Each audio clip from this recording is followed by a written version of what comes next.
Ẹ káàárọ̀, ẹ káàsán, ẹ káalẹ́. Ó depend lórí táìmù tẹ́ bá ń wo prógrámù. Orúkọ mi ò yí padà, Àmọ̀tẹ́kùn Oòduà náà ni mò ń jẹ́. Ọ̀rọ̀ tí mo fẹ́ dá sí, tí mo fẹ́ sọ̀rọ̀ lórí, mi ò fẹ́ dá sí tẹ́lẹ̀. Àmọ́ bí gbogbo yín ṣe mọ̀ mí pé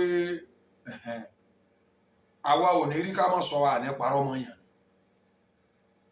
Ọ̀rọ̀ nípa àwọn ọmọ ẹ̀yìn Dr. Sharafdeen Gbadebo àti Dr. Sheikh Alhaji Olúṣínà Ayílára II, the Grand Chief Imam of Ògbómọ̀ṣọ́ land. Ó ní mo fẹ́ address. Number one, fídíò mẹ́ta ó ní mo fẹ́ react sí, part 1 nílé. Ẹ lọ follow YouTube channel mi tẹ́ bá fẹ́ wo fídíò yìí. Mo rí àwọn ọmọ wọn tí wọ́n ṣe fídíò kan lánàá. Kése gbogbo ẹ̀ lọ́kàn mi o, ibi tó bá ti jọ mọ́rọ̀ ẹ̀sìn ọ̀kan mi. Àmọ́ àsùfà àtẹ bá ti mention àwọn nǹkan kọ̀ọ̀kan tó ní ṣe pẹ̀lú ìlú, àwọ̀ ọ̀dà sí. Kí ni ìkan alákọ̀ọ́kọ́ tí kọ̀ọ̀kan dá sí?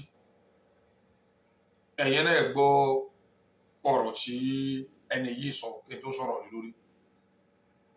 Lára intí Ọlọ́run bá fi àfáà wa tán sọ pé káwọn èèyàn mọ́ tẹ́lẹ̀ mọ́ yìí tọ́lọ́run fi ṣe fún ìlú yìí. Orúkọ ìlú Ògbómọ̀ṣọ́, wọ́n mọ Ògbómọ̀ṣọ́ sí ìlú akọni, ìlú àwọn oníṣẹ̀ṣe, ìlú àwọn Nàsárà láwọn ọdún sẹ́yìn.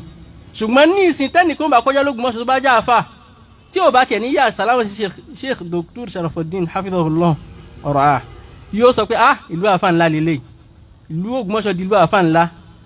Ẹni tẹ́ wọ́n ń pèpè pé káwọn ẹ̀ lọ tòsí lẹ́yìn ká má tò lẹ́yìn ẹnìkan mọ́, tí kí náà fi ròyìn tiẹ̀. Kọ́lọ̀ máa kú ṣàánú wa ò ló fi ṣe yí pé àáfàá wa sheikh wa láti wá tún orúkọ ìlú ṣe ni. Kò sí ibi tó ṣe pé wọ́n ti gbórúkọ Ògbómọ̀ṣọ́ ìlú Dr. Sharafdeen ìlú dáadáa ni, ìlú dáadáa ni. Ẹ̀yin tẹ́ wá ń sọ eléyìí, kí lẹ fẹ́ gbà ń bẹ̀? Kí lẹ fẹ́ rí? Kí lẹ fẹ́ rí? Kò sí wàhálà kankan tẹ́ gbé lọ́wọ́ rárá. Ó rí bí ìgbà tí yíbo alẹ̀ mọ́ àwọn Yorùbá lẹ́kọ̀ọ́ ni, kò sí tí wọ́n bá dé ju ìyà lọ o. Kò sí tí wọ́n bá dé ju ìyà lọ. Ẹ fọwọ́ yín síbi tọ́wọ́ gbé. Kí ló mú mi sọ léyìí? Tí wọ́n bá níta ló jẹ́ kí ìlú Ògbómọ̀ṣọ́ popular. Àwọn èèyàn máa ń gbọ́ Dr. Sharafdeen lóòótọ́ torí wọ́n popular gan. Àmọ́ àwọn èèyàn mọ̀ pé ọmọ Ògbómọ̀ṣọ́ ni wọ́n tẹ́lẹ̀. Torí mi ò rí bí Dr. Sharafdeen ti ṣe fídíò tí wọ́n ti wá praise ìlú Ògbómọ̀ṣọ́ rí débi pé àwọn èèyàn mọ̀ pé ọmọ Ògbómọ̀ṣọ́ ni wọ́n, débi pé àwọn ni wọ́n gbé ìlú Ògbómọ̀ṣọ́ lárugẹ nínú ẹ̀sìn Islam. Àwọn ẹni tó gbé ìlú Ògbómọ̀ṣọ́ lárugẹ tí wọ́n fi sọ pé àsáwọn mùsùlùmí náà ń bẹ nílùú Ògbómọ̀ṣọ́, kì í jẹ́ pé wọ́n mọ̀ pé mùsùlùmí bẹ nílùú Ògbómọ̀ṣọ́ tẹ́lẹ̀, àmọ́ wọn mọ̀ pé mùsùlùmí pọ̀ tó bá wọn. Dr. Sharafdeen ti wà nílùú náà táwọn ọ̀dọ́ lọ́sọ́dọ̀ wọn náà. Kí wọ́n fẹ́ ro ibi tí wọ́n ti ṣe nǹkan hàn táwọn èèyàn ti pọ̀ tó àwọn èèyàn tó ń bẹ mọ́sálásí ọjà gbó. Ẹni tó gbé orúkọ Ògbómọ̀ṣọ́ jáde nínú ẹ̀sìn táwọn èèyàn fi mọ̀ pé àwọn mùsùlùmí pọ̀ l'Ógbómọ̀ṣọ́, dókítà ni Dr. Toliat Olúṣínà Ayílára II, the Grand Chief Imam of Ògbómọ̀ṣọ́ land, Ṣéhù. Torí nínú ọkọ wọn ìmáàmù àgbàlú Ògbómọ̀ṣọ́ làwọn èèyàn gan sì máa ń pariwo ìmáàmù àgbàlú Ògbómọ̀ṣọ́. Dr. Sharafdeen wọ́n ń gbìyànjú, ìfẹ́ méjì mo jẹ́ Christian, mo máa ń wo lẹ́kṣọ̀ wọn, ọ̀pọ̀lọpọ̀ èèyàn ni máa ń wò tí lẹ́kṣọ̀ wọn, ètò bàbá wa láàmú á wò, ètò bàbá wa láàmú tí wọ́n ti sọ̀rọ̀ sí wa á gbọ́ àṣìlẹ̀ sọ̀rọ̀. Bọ́lá àti wọ́n máa sọ wípé àwọn ni wọ́n jẹ́ kí ìlú Ògbómọ̀ṣọ́, kí wọ́n máa ní ìlú Ògbómọ̀ṣọ́ kíní kan irọ́ ni. Irọ́. Preaching tí dókítà ṣe, àwọn tó lè pè wọ́n sí tàgbé ẹ wá bá wa sọ̀rọ̀, àwọn èèyàn bí wọn náà ló lè pè wọ́n ní society wa níjọba, because gbogbo tá a bá ń sọ ẹ jẹ́ ká máa lọ ọpọlọ. Nàìjíríà ò ń ṣe ìlú mùsùlùmí, kì í ṣe ìlú òṣèṣe, kì í ṣe ìlú kírísítẹ́nì, secular state ni wá. Ìlú tí oríṣiríṣi ẹ̀sìn bẹ́ẹ̀ àtàwọn tí ò ní gbàgbọ́ kankan ní ìlú Nàìjíríà.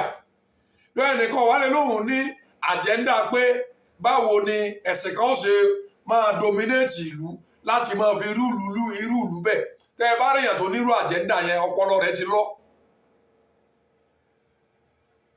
ṣé ẹ fẹ́ pa àwọn yòókù tí wọ́n mẹ́mẹ́ ni abẹ́fẹ́ fọ́ọ̀sì wọn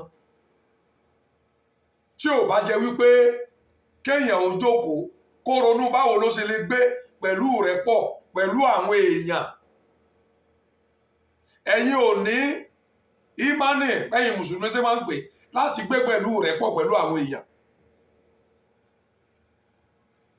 ìmáàmù gbogbo tó ń pè gbogbo bẹ́ẹ̀ ṣe fẹ́ sọ̀rọ̀ fún máàmù bẹ́ẹ̀ ṣe sọ̀rọ̀ sí máàmù ó ní máàmù ọba ṣe fi dáhùn ni àbí ní máàmù bá tẹ̀lé yín ni Ògbómọ̀ṣọ́ ọba ti wà nínú nọ́mbà ẹ̀ bá ti dá wàhálà lẹ̀. ara àwọn kan tẹ́wẹ́ kí máàmù ọmọ ṣe tí máàmù ọ̀dá yín lò iná ni pé bóyá kankan ṣẹlẹ̀ ní ìlú ìmáàmù ò gbọ́dọ̀ lọ bóyá kábíyèsí pé máàmù kábíyèsí bá wọn sọ̀rọ̀ wọn ò gbọ́dọ̀ gbọ́ ara àwọn àjẹ́ndà yín nù kí máàmù ọmọ tàpá gbogbo ìdáhùn yẹn ṣe wá ń kọ́ pé máàmù ṣe báyìí kọ̀ bá tẹ̀ wá ti di sọ́ta yẹn pátápátá tó bá yẹ pé tẹ́yìn gbé lọ́wọ́ ni máàmù bá tẹ̀lé ni because ẹ fẹ́ lè sọ pé mùsùlùmí ò gbọ́dọ̀ rajà lọ́wọ́ kírísítẹ́nì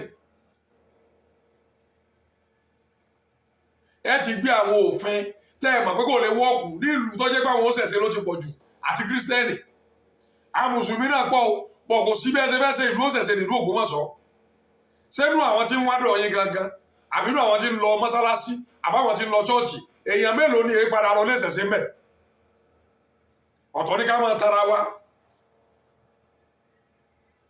kátìrà láti máa gbé àwọn èèyàn gógó lọ gbogbo ẹni tó bá ti ń píríṣì ẹ̀sìn kan tí ò bá ti ní àlàáfíà pẹ̀lú àwọn èèyàn tí èé ṣẹlẹ́sìn wọn tí ò ní irú àwọn ìmánì tí máàmù ní tí wọ́n fi sọ wípé nínú ìlú a lè bára wa ṣe gẹ́gẹ́ bí ọmọ ìlú a lè bára wa ṣe gẹ́gẹ́ bí ọmọ ìyá ẹ̀sìn ní ọ̀dà wa pọ̀ ọ̀rọ̀ ẹ̀sìn ọ̀tọ̀ ọ̀rọ̀ ìlú ọ̀tọ̀ ẹ̀yin tẹ́ wá sọ̀rọ̀ yìí o báwo lẹ ṣe tí ẹ follow YouTube channel mi kí ẹni bá wo part 2 fídíò yìí ẹ ṣe ẹ follow rẹ tẹ subscribe ọ̀fẹ́ ni wọn ò ní jáwọ́ yín ẹ ṣe orúkọ mi ò yí padà Àmọ̀tẹ́kùn Oòduà mò ń jẹ́.